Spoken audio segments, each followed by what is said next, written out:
Psych, motherfucker, you really thought I was going to stop doing comedy? I can't. I'm addicted. I have a problem. I just go on long hiatuses because it is a pain in the ass. And that I'm serious about. But I got to keep doing it forever. I've just been doing it too long. And also, it's really, well, what is comedy? Saying words to elicit laughter. You can't really quit doing that. You know, and it's like, well, you're going to quit doing whatever. I'm not going to get into it. I just clickbaited you. You're all morons. You're beneath me. I'm not broke. I'm not fat. Am I a loser? Depending on how you look at it. I mean, aren't we all in some way or another? Life is temporary. One minute you're on top, the next minute you're on the bottom. Man, so yesterday was interesting. We went to this music festival movie set where Brent Pella, hilarious, talented comedian, amongst other things, director, writer, he does a lot of shit that I don't even know about. But very, very talented, smart, active, creative guy. He's making a movie that essentially is like making fun of Burning Man and spiritual type people. Man, my hair looks weird. And so they rented out a whole forest area and set up a fake music festival that was like kind of a real music festival, but the point of it was for the set of a movie.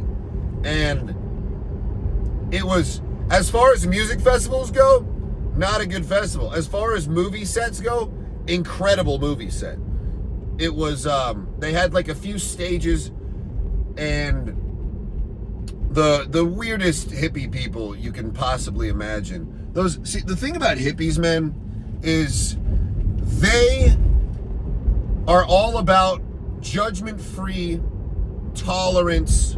Everyone's accepted, which is a problem because you need judgment to discern the difference between good and bad. That's what judgment is. If you are non-judgmental, you are unintelligent. So it creates this environment of talentless people that are encouraged to love themselves regardless. And personally, it offends me when talentless people love themselves because you don't have a reason to. You should not just accept yourself blindly because you exist. That's ridiculous.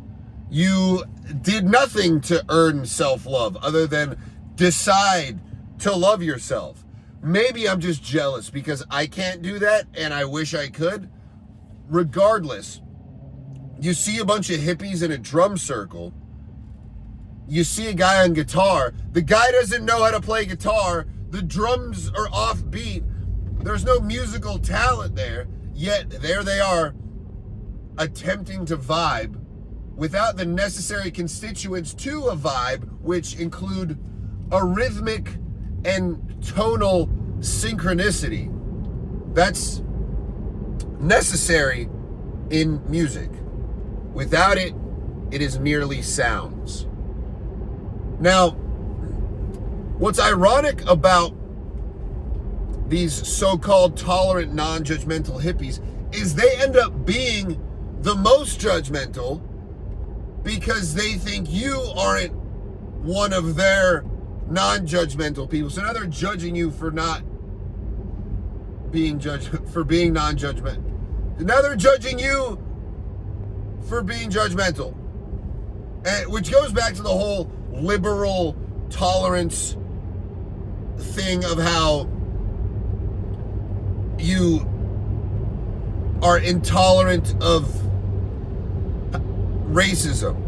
Or it's like, we accept everyone, no matter what your beliefs are or what your color is, or unless you're proud of being white, then you're a Nazi and we get to assault you. We get to punch you in the face because of your beliefs. It's like, no, you're just doing the same thing that you're mad about. And I mean, honestly, everyone was nice and everyone was great. I didn't have a problem with anyone. I don't come on here to complain about people people specifically. I complain about groups of people. And I think that's admirable, because if you are complaining about individual people, you're a coward. If you talk shit about someone and then you continue spending time with them, you're a coward and a bad person. But also, like, talking shit is up to interpretation. Like, I have a friend who was like, yeah, this person was talking shit about me. They said I'm crazy. And I'm like, you are crazy. That's not talking shit. People say I'm crazy all the time. It doesn't offend me. It's like, it's true. I can't help it. If they're like, oh, you suck at this, it's like, okay, that's talking shit. I hate you now. But calling someone crazy and talking shit, if they're actually crazy.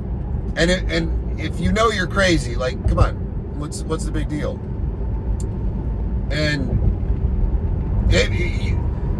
if you're crazy enough that you will assault someone for talking shit, probably don't talk shit about them. But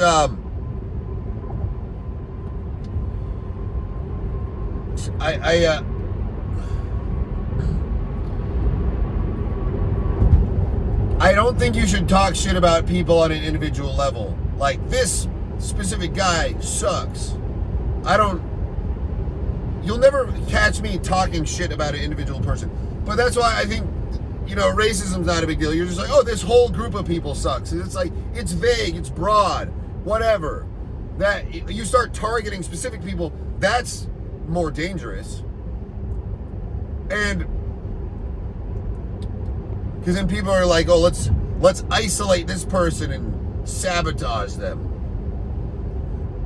No one here's I don't know. I'm not gonna start condoning racism. That's not what I want this to be about. I want this to be condoning hating hippies. Because when I went to Thailand, and I forgot what hippies meant, because I have a lot of musician friends that I would describe as hippies, but they're also really fucking cool and talented. They just kind of look like hippies. So in my mind, I was like, oh, hippies, I'll get along with them. And I went to this town in Thailand called Pai, where it was a hippie town. And the fucking vibe of these people, they were just these disgusting creatures that had this dirty look in their face, and they were just completely devoid of any meaning, skill, talent, or real connection. And then they speak in this language where, like, oh, I feel so grounded. I bet you could walk up to any hippie chick and just be like, hey, excuse me, I noticed you from across the room, and I just had to say that you made me feel so grounded and spiritually aligned with my purpose, and I feel clarity when you could just throw out these words, and they'd be like, oh my God, that means so much to me. And meanwhile, you're just like, that's funny, that means so much to you, because it didn't mean anything to me. I was just creating word salad out of your hippie schizophrenic bullshit. And try this. Next time you talk to a hippie, just start saying, I noticed I wasn't feeling grounded, so I started aligning with my purpose, and then I manifested reality, and my guide angels rewarded me with presence. And they'll be like, their eyes will open, and they'll nod, and they'll be like, yes, I that resonates with me. And it's like it's this weird cultish dialect of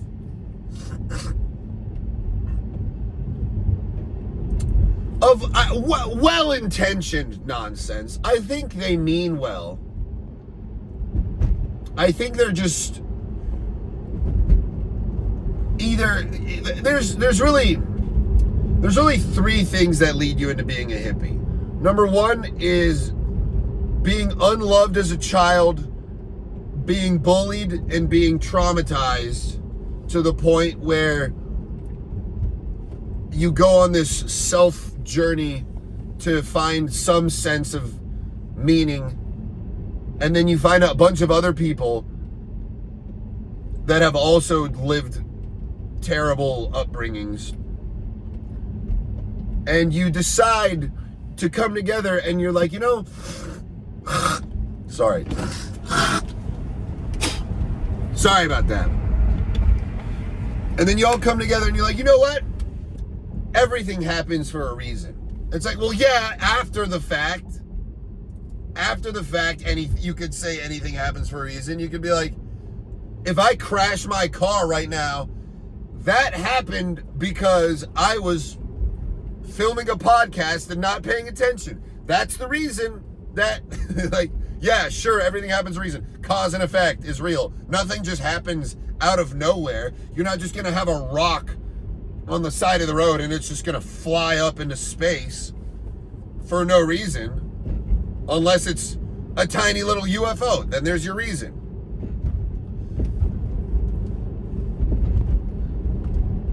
So that's camp one. Camp two is doing so many psychedelics that you get lost from the reality and you're just immersed in the spirit realm. I've been there. I didn't turn out into a hippie fucking weirdo. I'm a weirdo in a different, much worse way. And then the third way is if your parents were hippies, or if your ex-boyfriend was a hippie. It's those four things. I guarantee you meet any hippie person, you can trace it back. But it's weird how the hippie culture is an assembly of outcasts. People that didn't feel like they belonged, that managed to find some sense of belonging. I'll tie ravers into this as well. Ravers and hippies kind of go hand in hand. Ravers are a little more socially adept. They have like friend groups and stuff. I feel like hippies just kind of float around. And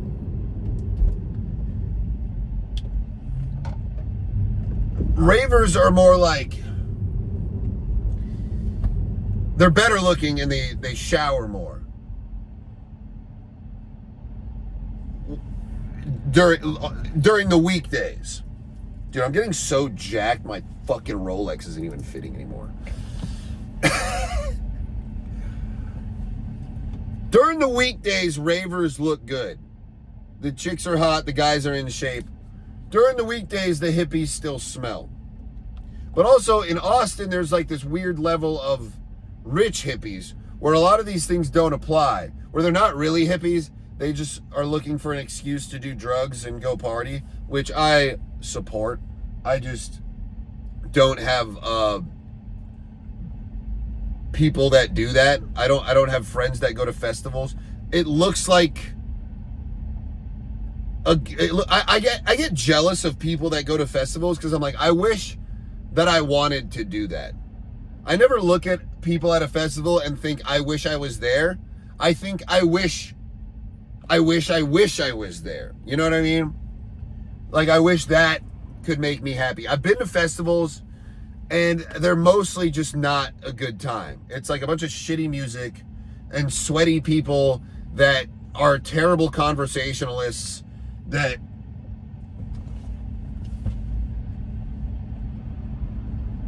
are searching for some kind of meaning in a sense where they're trying all these different avenues of creation as if that's what's driving them, when in reality it's being funded by sugar daddies or their parents.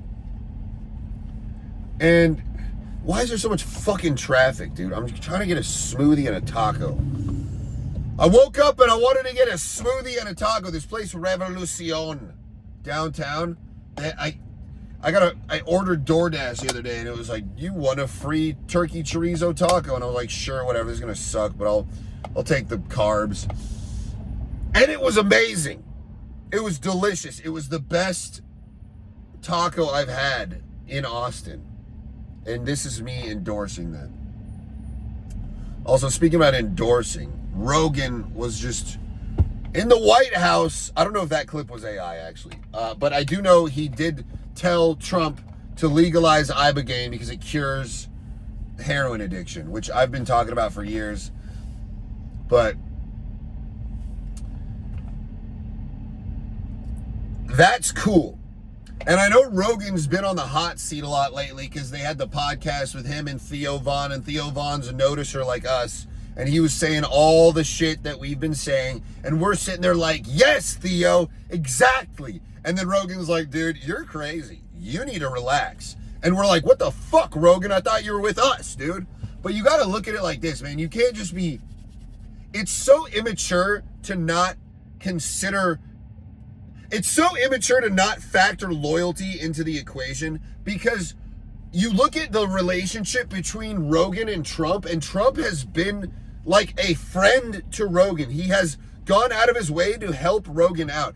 It would be asinine for Joe Rogan to look at Trump and be like, you know what, fuck you, I'm going to throw you under the bus so all of my fans that I don't even know personally will cheer me on. It's like, no, dude, that's not how the world works. You repay the favors of the people in your life that helped bring you up. You're not going to shit on the people that were there for you and helped you succeed just so you can get the applause of the townspeople. No, if you want the applause of the townspeople, do fucking comedy, make some dick jokes, say some racist things. That's how you get the applause of the townspeople. The fans don't matter unless they're paying your bills, and nobody's paying to watch Rogan's podcast. You are paying with your soul by listening to the ads. That's how it works. And then maybe you could say, well, we could go boycott his tickets and we could stop going to his comedy shows. Cool, man. Like, he's so big, it's not going to make a difference. If everyone agreed, if everyone somehow magically, if everyone in the world agreed to never go to a Rogan show again, I mean, shit, we'd have bigger problems. That would put a bunch of other people out of business that weren't even related to it. It's just, you just need to understand how loyalty works, really. Like, if one of my good friends that had been there for me was being a piece of shit, as long as they weren't fucking kids or beating women that didn't deserve it, I would back them up. I would say either I'd say he didn't do that shit, or I'd say he did that shit, but fuck you. He can do that. You know, I wouldn't be like, you know what, I'm gonna take the moral high ground, and because you're just trying to fucking jerk off the American population. It's like, fuck the American population. You guys all suck. It's like, I mean, the Americans are better than any other country. So I'm not trying to be anti-American. I'm taking an anti-humanist approach here. It's like, whoever you are, you suck unless you know me and support me. Then you're awesome and I love you and I will back you up. But pandering and trying to impress strangers is just exhausting and emotionally painful. Have you ever been in a professional situation, maybe a work party or an event, where you had to say to yourself, I need to not make an ass of myself. I need to not piss anyone off, and I need to behave. That shit is exhausting. I am rarely in those situations, but when I am in those situations, it is a pain in the ass. It is a pain in the ass. It is so much easier to get to your life to a point where really you have enough money and cool enough friends where you can just say whatever comes to your mind and you are met with a response that equals the same energy. That's what it's all about. Just being like, God damn it, you fucking... What is happening? Why is everything closed down? God damn it. You know, a buddy of mine told me I should put in more effort to these podcasts. He was like, oh, you're just driving around and you know what I said to him? I said, fuck you. I'm not gonna say it, but I'm gonna do that eventually. So it's like, there's no point in anything. There's no point in me doing this. No point in me saying any of this. It's just, but it feels good. There doesn't have to be a point because it feels good. You should just do things that feel good that don't hurt people. Even if it hurts yourself, you can hurt yourself if you want to. Your body, your choice. If it makes you feel good to inject heroin under a bridge, as long as you're not stealing money and catalytic converters to fund your addiction, go ahead. Shoot it up. You want to be happy? Happiness is a chemical reaction in your brain. And I'm going to run this fucking red light because I have no respect for anything. So just load up that syringe, bro. This is a joke, YouTube. I'm joking. This is satirical. Don't actually do heroin. Disclaimer, disclaimer.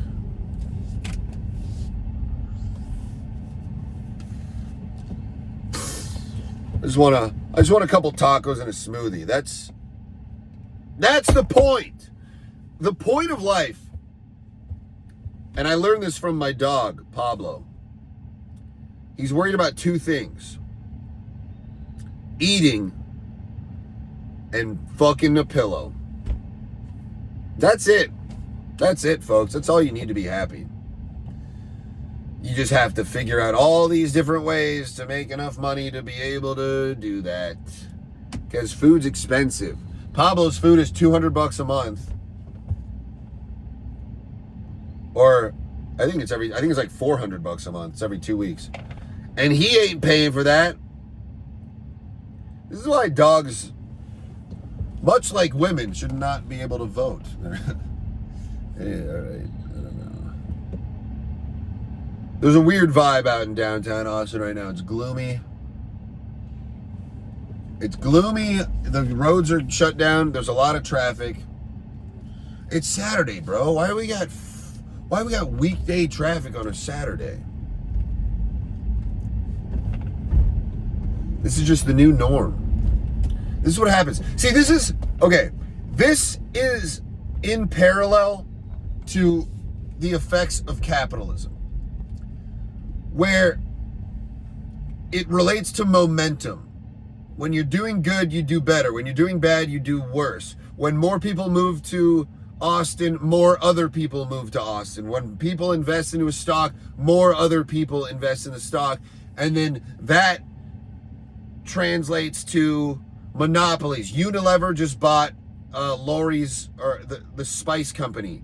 Unilever's a massive multinational conglomerate, and this has been happening a lot lately where these massive companies, Blackstone just bought Jimmy John's, and now the sandwiches went from 15 inches to 13 inches. There's shrinkage on the sandwiches. People are measuring them. They're complaining. They're upset about it. So it's not that I have a small dick. It's just that it got bought out by Blackstone. But you have to realize that these monopolies are not an effect of the man-made free market, but a reflection of reality itself. There is no way to avoid.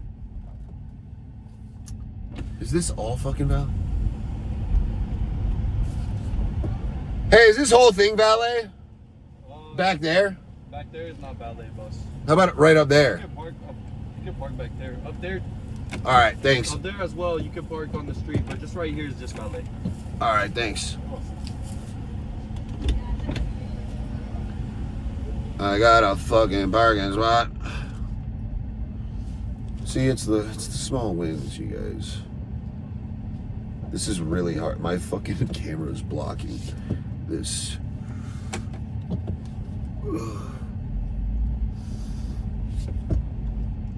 This is. Oh yeah, I can pause this. So, monopolies are not an effect of. I mean, yes, they're an effect of a free market and capitalism, but it's deeper than that. Capitalism is a reflection of reality. I've spoke about this at length. The top 1% of the gorillas get all the food and the mates. The top 1% of the trees get most of the light. The top 1% of songs ever get radio play. The top 1% of books ever get read. Like, there's always a top 1%. The bigger fish eat the smaller fish. These are just facts of reality. And I'm going to delve into this later. Anyways, I might change the title of this. I don't know, dude. We'll see you guys.